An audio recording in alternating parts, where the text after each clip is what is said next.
Assalamualaikum warahmatullahi wabarakatuh.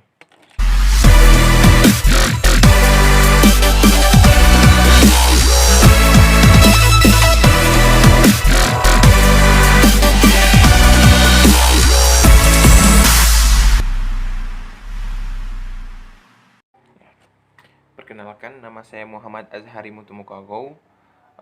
Dalam video kali ini saya akan membacakan beberapa poin-poin penting tentang pemikiran para tokoh, khususnya pada pendidikan Islam. Oke. Pertama, di sini saya akan membacakan pengertian filsafat pendidikan Islam. Filsafat pendidikan Islam mengandung 3 komponen kata, yaitu filsafat, pendidikan, dan Islam.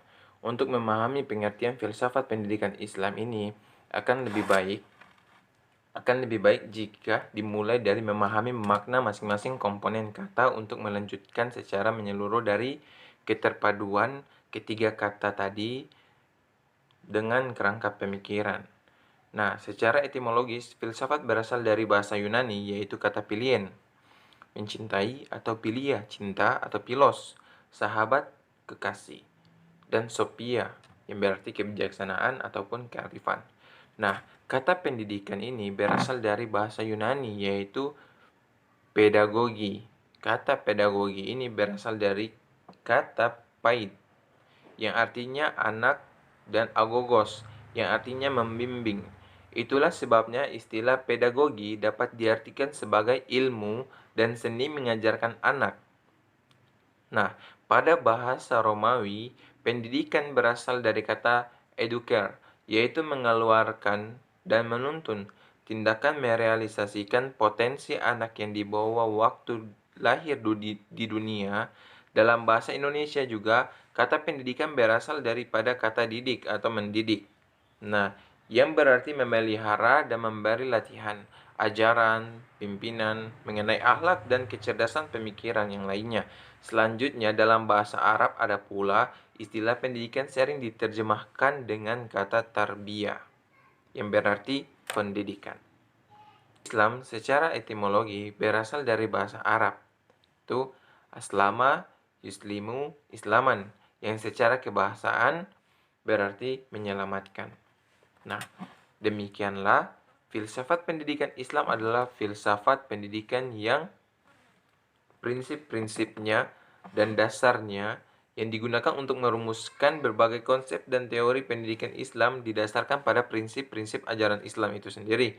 Filsafat pendidikan Islam berbeda dengan filsafat pendidikan pada umumnya yang tidak memasuki prinsip ajaran tauhid, akhlak mulia, fitrah manusia sebagai makhluk yang bukan hanya terdiri dari jasmani dan akal saja, melainkan juga spiritual, pandangan tentang alam, jagat raya sebagai tanda atau ayat Allah yang juga berjiwa dan bertasbih kepadanya.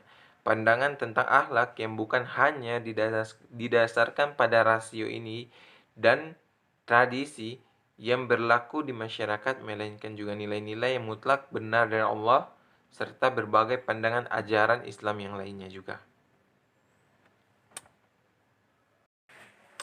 Oke, langsung saja masuk kepada pemikiran Al-Ghazali dengan pemikirannya. Nah, menurut Al-Ghazali, nah ini video singkat tentang pemikiran mereka tentang pendidikan itu sendiri. Jadi dibuat singkat-singkat mungkin ya. Jadi menurut Al-Ghazali ini, pendidikan yang benar merupakan sarana untuk mendekatkan diri kepada Allah. Pendidikan juga dapat mengantarkan manusia untuk menggapai kebahagiaan di dunia dan di akhirat.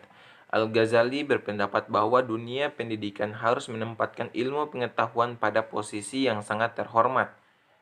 Penghormatan atas ilmu merupakan suatu keniscayaan. Konsekuensi atas penghormatan terhadap ilmu adalah terhadap guru itu sendiri. Ilmu pengetahuan menurut Imam Al-Ghazali adalah sebagai kawan di waktu sendirian, sahabat di waktu sunyi, petunjuk jalan pada agama, pendorong ketabahan di saat kekurangan dan kesukaran. Oke, yang kedua.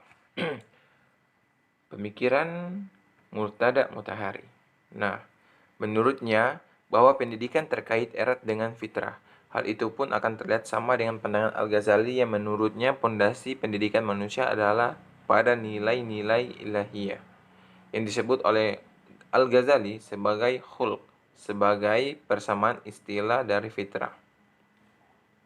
Dengan demikian, tugas pendidikan yang utama adalah memberikan informasi kepada manusia mengenai kebenaran, dan dengan adanya fitrah dalam diri manusia, maka informasi itu berguna sebagai bekal dalam pencarian kebenaran. Hal itu lebih disebabkan adanya sifat fitrah yang cinta kebenaran. Manusia menurut Mutahari, manusia adalah makhluk mencari kebenaran. Mungkin seperti itu pemikiran daripada Murtada Mutahari. Oke, yang ketiga, Naqib al-Atas dengan pemikirannya.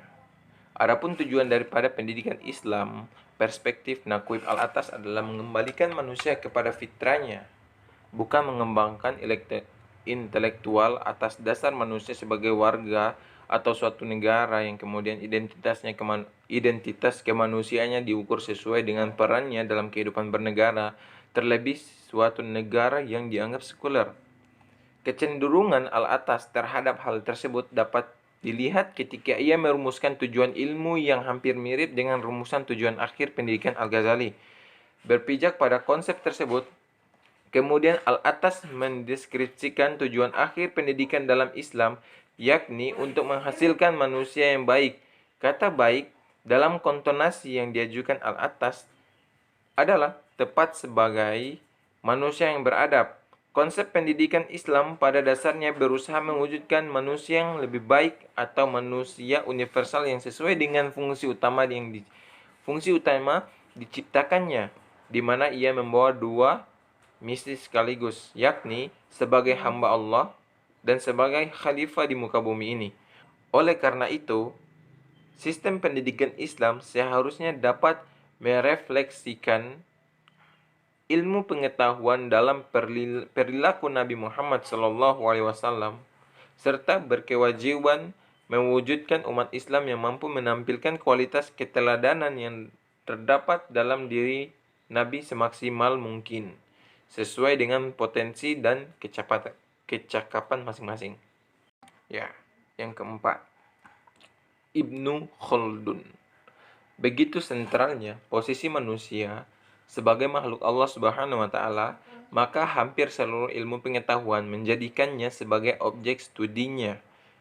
Pendidikan yang berfungsi membantu pertumbuhan dan perkembangan belajar mengajar di sekolah, dengan kata lain bahwa syarat dalam suatu kegiatan pengajaran adalah interaksi antara pendidik, guru, dan peserta didik siswa dalam suatu proses transformasi ilmu pengetahuan. Ibnu Khaldun kaitannya dengan hal ini menegaskan bahwa seorang pendidik hendaknya mempunyai pengetahuan dan wawasan yang luas, serta berkepribadian yang baik, karena baiknya suatu pengetahuan tergantung pada kepribadian pendidik yang baik, dengan cara dipergunakan untuk mengajarkan pengetahuan tersebut.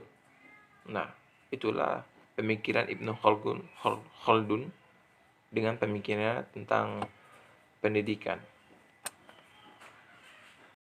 Oke, yang kelima, Hasyim Asy'ari dengan pemikirannya. Nah, dalam sini pendidikan, banyak aliran pemikiran pendidikan, baik klasik maupun kontemporer, tetapi semuanya pada hakikatnya memiliki kesamaan dengan tujuan yang ingin dicapai oleh pendidikan Islam itu sendiri. Hal ini karena upaya peningkatan dan pembaharuan konsep-konsep pendidikan Islam disebabkan oleh perubahan dunia yang begitu cepat. Al-Ghazali misalnya menekankan pada pembentukan akhlak yang baik. Menurutnya, keluarga adalah substrata pertama sebagai tempat pembentukan akhlak anak. Orang tua harus mengarahkan anaknya pada hal-hal yang positif dan menjadi teladan.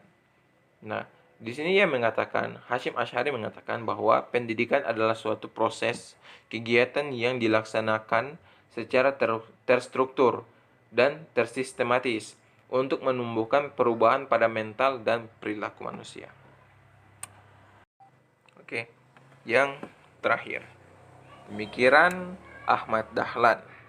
Nah, Ahmad Dahlan merupakan tokoh nasional yang ada di Indonesia yang memiliki tipe man of action, yang artinya orang yang lebih mengutamakan praktek ketimbang teori. Ia lebih banyak mewariskan kegiatan-kegiatan yang cukup banyak berupa amal usaha, pendidikan, dan sosial, namun ia kurang menyukai bentuk teori, sehingga ia tidak banyak memiliki karya ilmiah seperti tulisan-tulisan maupun buku. Cita-cita pendidikan yang digagas Ahmad Dahlan adalah lahirnya manusia-manusia baru yang mampu tampil sebagai ulama intelek atau intelektual ulama, yaitu seorang muslim yang memiliki keteguhan iman dan ilmu yang sangat luas dan kuat jasmani dan rohaninya. Menurut Ahmad Dahlan, tujuan pendidikan Islam diarahkan pada usaha untuk membentuk manusia yang beriman, berakhlak, memahami ajaran agama Islam, memiliki pengetahuan yang sangat luas, dan kapasitas intelektual yang dapat diperlukan dalam kehidupan sehari-hari.